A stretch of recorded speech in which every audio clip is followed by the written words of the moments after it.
Video provided by the Healthy Lifestyle Center here at Ball State University. I'm Nick Bass, and today we're going to talk about overcoming barriers to pursue or in pursuit of a healthier lifestyle. So what we're going to discuss in this video are barriers and the C steps. So what is a barrier? A barrier is an obstacle preventing progress or an action or situation that inhibits your progress. So an example that I like to think of, and we're going to come back to this example near the end of this presentation, is you're going to work and there is construction. That is your barrier. You are being inhibited by the road construction and getting to work. So we have two types of barriers. We have internal and external barriers. So some internal barriers would be self-reasoning.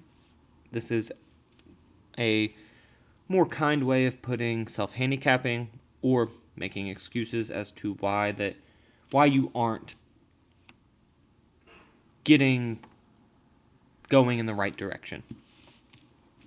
We also might have lack of enjoyment. You may not enjoy going out and biking or running, or you may be having difficulty finding physical activity and healthy food options that you enjoy. Those can act as barriers. Secondly, we have external barriers.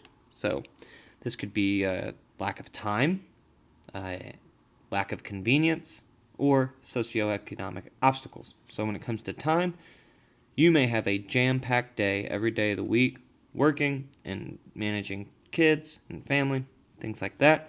Convenience, you may be going to work and you don't have a gym around you within 30 minutes.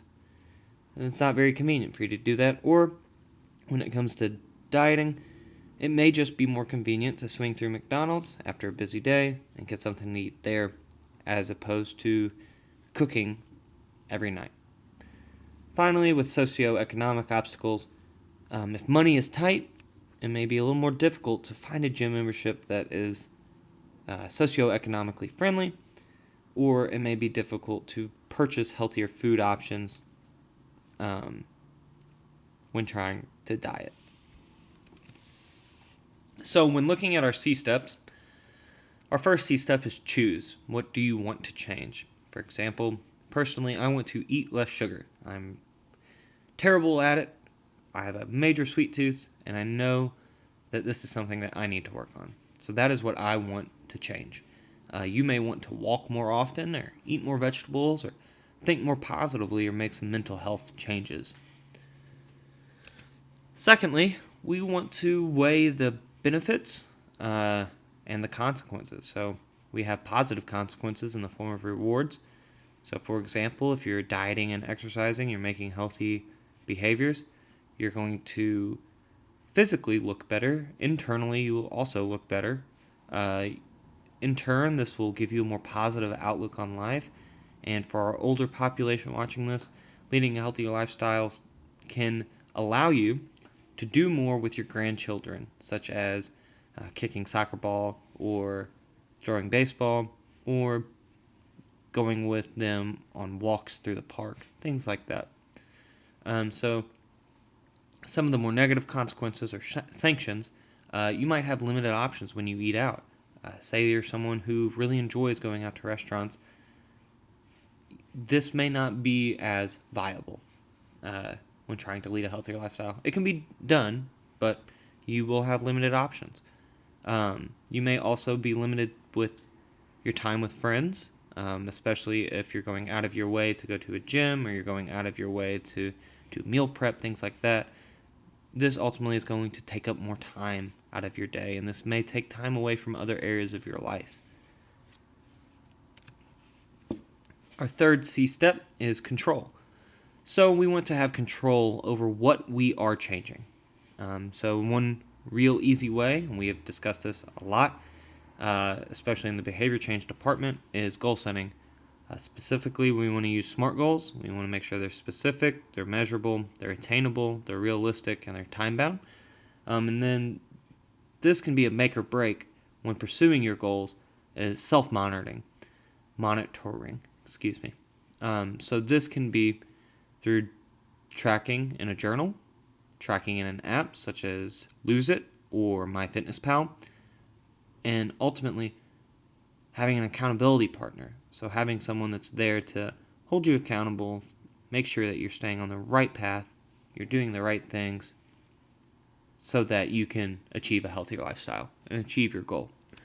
Finally, we want to have comprehension. We want to accept that barriers are going to pop up.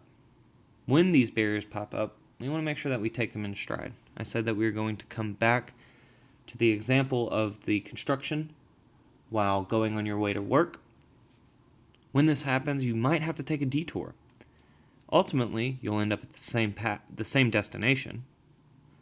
So, when a barrier pops up when pursuing a healthier lifestyle, you might have to take a detour.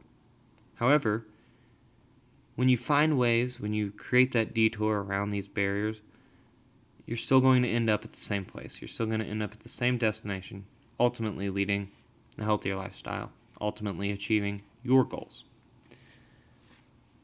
So if you have any questions about this, or want to contact us about any of our other many specialties, such as social work, nutrition, exercise, and behavior change, feel free to contact us. Our hours are Monday through Thursday, 9 to 5, Friday, 9 to 3:30. We have 2 locations, one at Meridian and one in the Health Professions Building at Ball State University. You can find directions to those at hlcmuncie.com. Feel free to email us at hlc765@gmail.com or call us at 765-288-1928, extension 5207, or 765-285-1293.